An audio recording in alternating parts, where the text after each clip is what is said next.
export oúnjẹ wá fún wa. So kí ló mú ìran aládé tó máa ṣe bí ẹrú? La ṣe wá sọ pé a ní láti ṣe iṣẹ́ àgbẹ̀ tí kì í ṣe iṣẹ́ àgbẹ̀ tí wọ́n mú ọkọ́ sí èjìká. Mechanized farming ni nǹkan tá a fẹ́ ṣe.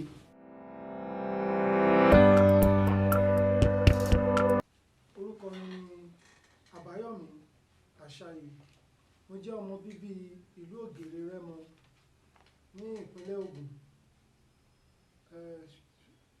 A bí mi sí ìlú Ìbàdàn. Ní eléyìí tí mo ṣe ilé ìwé ẹ̀kọ́ alákọ̀ọ́bẹ̀rẹ̀ mi, Ansarudeen Primary School ní Òkè Àdó. Láti ibẹ̀ mo lọ sí ilé ẹ̀kọ́ girama ní Ogun State, eléyìí tí wọ́n pè ní Multilateral Grammar School ní Ọ̀kànwá.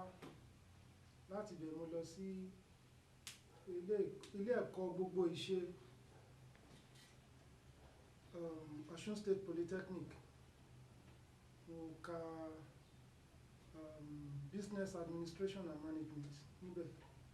Láti ibẹ̀ a tún lọ sí ilé ìwé ẹ̀kọ́ gíga Ládòkè Akíntọ́lá University.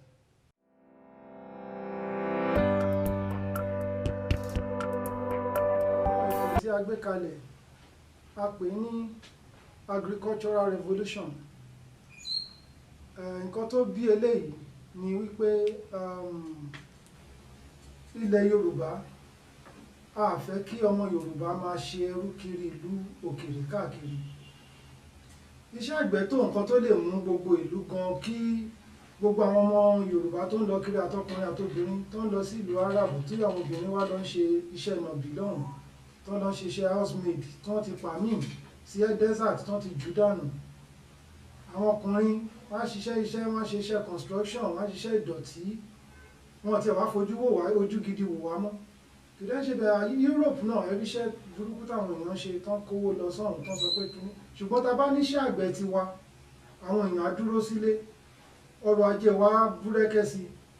Oúnjẹ tí à ń rí láì lórí àwọn òkè ọya kó máa kó tòmátò wá fún wa, kán kó àlùbọ́sà, watermelon, ẹran, gbogbo nǹkan ló ń kó wá fún wa, lórí ìrèké, lórí carrot. Kò ń ṣe nǹkan tó bójú mu, kò dẹ̀ ń ṣe nǹkan tó pọ́n odindi ìlú kan lé. Orílẹ̀-èdè náà pè nation kan ní Yorùbá, èyí tí population wa tó ń lọ bí 45 million.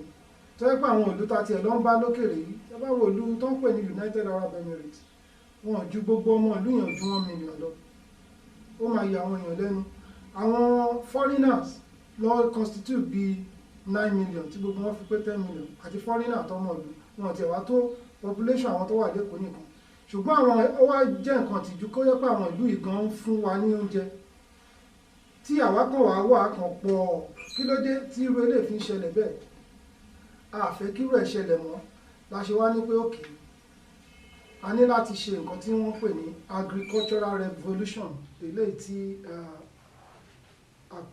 àkòrí nǹkan tí a fẹ́ ṣe. Mo wá wò ó títí pé àwọn ọ̀nà wo la lè gbà tá a lè fi ṣe, because tẹ bá wo ní kòpẹ́kòpẹ́ àti nǹkan tó ń jà ràn lọ́wọ́ ilẹ̀ Yorùbá, gbogbo wa sọ pé òkè, a fẹ́ dá dúró, a fẹ́ dá dúró, a fẹ́ dá dúró. Tabala dá dúró lẹ́yìn náà, ṣé lórí àìsàn oúnjẹ yìí náà la fẹ́ dá dúró lé lórí? Kò lè ṣeé ṣe. Tá bá wo ilẹ̀ Biafra lọ́dún tó ní ọdún náà lọ́hùn, tán láwọn fẹ́ dá dúró, oúnjẹ yìí náà ló já wọn tàn náà tán fi pàdánù ogun. Bó tilẹ̀ jẹ́ pé wọ́n ṣe bí akọni lójú ogun, ṣùgbọ́n oúnjẹ yìí náà ni. Ṣùgbọ́n a fẹ́ kí nǹkan tó jẹ́ pé àwa gan la kọ́ ìjọba ń gbà náà lọ́hùn, wípé ẹ ṣe báyìí fún wọn, nítorí pé kì í ṣe nǹkan tí wọ́n jọ sọ nígbà náà lọ́hùn ni àwọn ará bí fẹ́ ṣe. Now, tí wọ́n bá sọ pé tẹ bá lọ wo ilẹ̀ Ṣáṣá, nǹkan ṣẹlẹ̀ ní Ṣáṣá láìpẹ́ yìí. Ní ọjọ́ kejì lásán tí ìjà tó ṣẹlẹ̀ ní Ṣáṣá ìṣẹ̀lẹ̀, tòmátò gbówó lórí, ata gbówó lórí, gbogbo nǹkan oúnjẹ gbówó lórí, táwọn obìnrin wá ń pariwo kí ló ṣubú tẹ̀ wọ́n yìí. So iṣẹ́ àgbẹ̀ yìí a ní láti ṣe, àgbùdọ̀ rí láìlé ilé òkè òkun. gbogbo àwọn ìlú yìí náà bíi 20 million 10 million 40 million ní population wọn, ṣùgbọ́n wọ́n export oúnjẹ wá fún wa. So kí ló mú ìran aládé tó máa ṣe bí ẹrú? La ṣe wá sọ pé a ní láti ṣe iṣẹ́ àgbẹ̀ tí kì í ṣe iṣẹ́ àgbẹ̀ tí wọ́n mú ọkọ́ sí èjìká. Mechanized farming ní nǹkan tá a fẹ́ ṣe.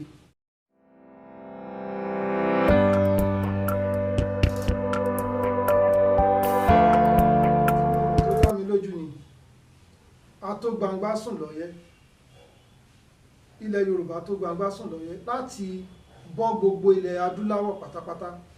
Ìdí rẹ̀ gan ta fi ń pera wa ní ògo adúláwọ̀. Tá bá wo màá tún fi ìlú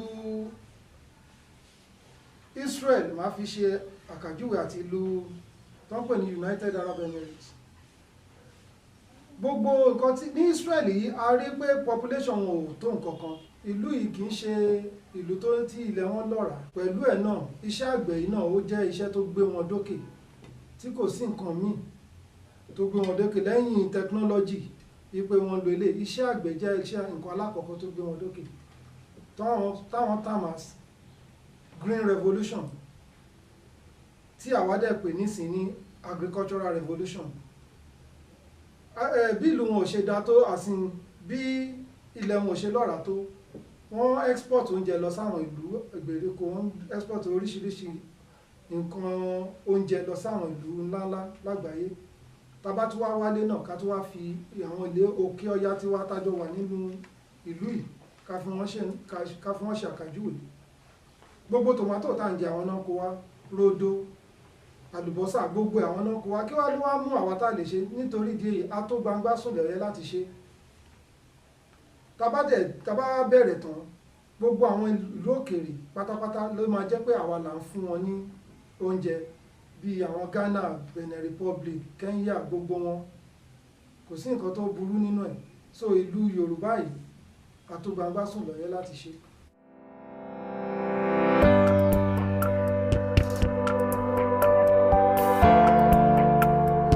A ti gbé ìgbésẹ̀, a rin ìrìn àjò kan lọ sí ìlú kan tó ń pè ní Tápà ní Ìgàngán lọ́hùn ní Òkè Ògùn.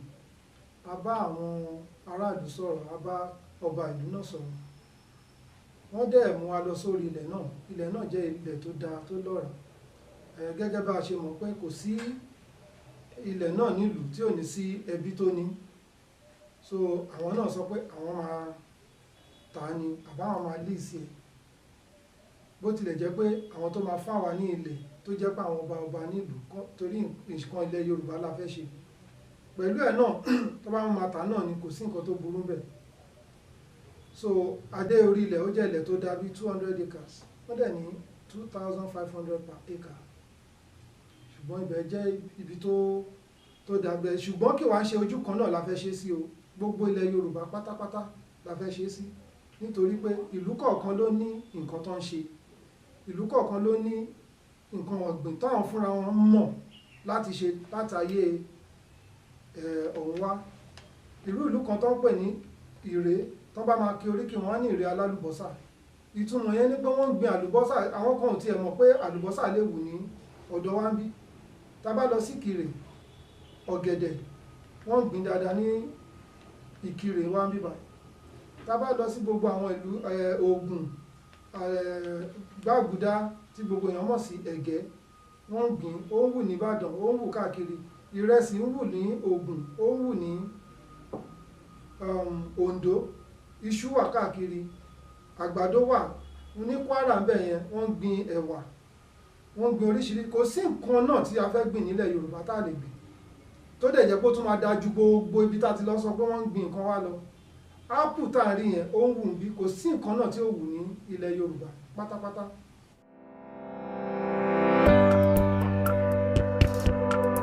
Àwọn olùbádókòwò káàkiri àgbáyé, àyè wà fún gbogbo wọn tó jẹ́ ọmọ Yorùbá.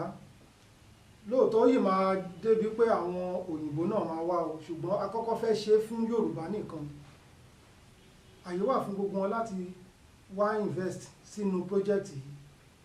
Àwọn tó kàn sọ pé àwọn fẹ́ jẹ́ ọmọ ẹgbẹ́, àǹfààní tí wọ́n ó wà ń bẹ̀.